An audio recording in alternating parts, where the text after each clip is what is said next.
Teknik berkomunikasi. Beberapa waktu lalu, saya diminta menjadi pembicara di sebuah bank. Sebelum giliran saya berbicara, saya sempat mengobrol dengan sang direksi di mejanya yang besar di tengah ruangannya yang indah. Menitipkan beberapa poin yang diharapkan bisa saya sampaikan sebagai pesan manajemen kepada para audiens. Ini penting bagi saya. Agar saya dapat menjalankan peran saya sebagai pembicara, saya harus mampu mewakili manajemen sekaligus menjangkau karyawan. Konten yang saya sampaikan memang mutlak hak saya. Namun, kalau isi pembicaraan saya nggak nyambung, para audiens saya tidak akan merasa ikut memiliki. Kemudian sang direksi bertanya, menurut Mas, mana yang terpenting bagi seorang pilot?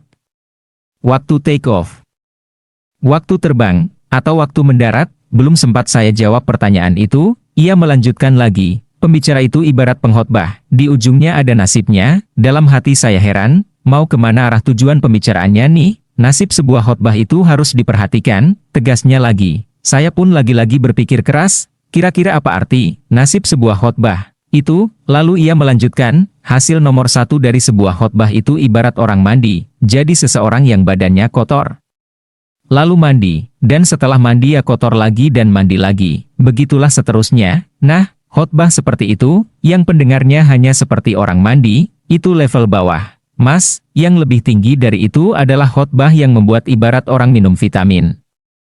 Ini akan memengaruhi orang untuk waktu yang lama. Mereka mendapatkan vitamin untuk hati dan pikiran. Nah, saya harap Mas bisa menyampaikan materi yang memberi vitamin kepada para peserta. Terangnya. Saya terdiam sambil merenungkan kata-katanya. Kemudian ia melanjutkan lagi dengan berkata, saya yakin Mas bukan tipe pembicara yang menggurui. Saya juga yakin Mas pasti bukan pembicara yang sekadar menjelaskan. Saya yakin Mas bisa mempersembahkan inspirational speaking, memberi inspirasi yang aplikatif di dunia perbankan. Waduh, saya rasanya seperti diberikan beban last minute. Saya jadi harus refresh ulang beberapa hal ke dalam keynote saya, agar para audiens saya mendapatkan vitamin. Melihat saya diam, sang direktur berkata lagi, tentu agar kita semua mendapat inspirasi dari Mas, Mas harus membawakannya dengan interaktif, dua arah, tidak hanya persuasif dan mampu mengajak audiens menjalankan pesan Mas, tetapi juga sekaligus menghibur. Kontan saya merasa seakan tertimpa barbel yang berat, di ambang batas kemampuan saya. Seumur-umur menjadi pembicara, biasanya saya biarkan semuanya mengalir begitu saja. Persiapan saya hanya saya adaptasi, what's in it for me, dari sisi audiens, agar mereka mendapatkan apa untungnya bagi mereka pembicaraan saya itu. Saya mengambil analogi setempat dan menyisipkan bahasa setempat. Saya usahakan sedemikian rupa agar saya bisa sedekat mungkin dengan audiens. Mendapat pesan seperti itu dari sang direktur. Cukup berat juga saya rasa. Sebenarnya saya setuju bahwa itu merupakan hal yang harus didapatkan oleh peserta, tapi embok ya jangan 2 jam sebelum acara juga baru disampaikan. Namun, saya tidak pernah kecewa menerima masukan seperti ini karena saya yakin tidak ada kebetulan di dunia ini. Itu merupakan cara alam menjawab apa yang saya butuhkan. Jadi saya terima saja dan saya syukuri informasi itu. Tiba-tiba sang direktur menukas lagi. Oh ya Mas, jangan lupa mainkan wig ya. Saya gelagapan lagi, maksudnya opo komandan iki, emangnya aku pakai rambut palsu. Melihat saya agak bingung, ia melanjutkan lagi. Wig, Mas, words, kata-kata Anda jelas, intonation, intonasi Anda tegas, gestur Anda atraktif dan menghibur. Oh, oke Pak. Kata saya sambil tersenyum memahami istilahnya yang sempat membuat saya salah tangkap. Jadi, kami mendapatkan tetesan khotbah Anda dengan baik nantinya. Tetesan, itu singkatan dari tegas, tepat, dan terkesan. Jadi, konten yang Anda sampaikan harus memberikan 3 dampak itu, pesannya lagi. Wah, rasanya saya seperti diberi jab dan hook beruntun oleh Chris Loan.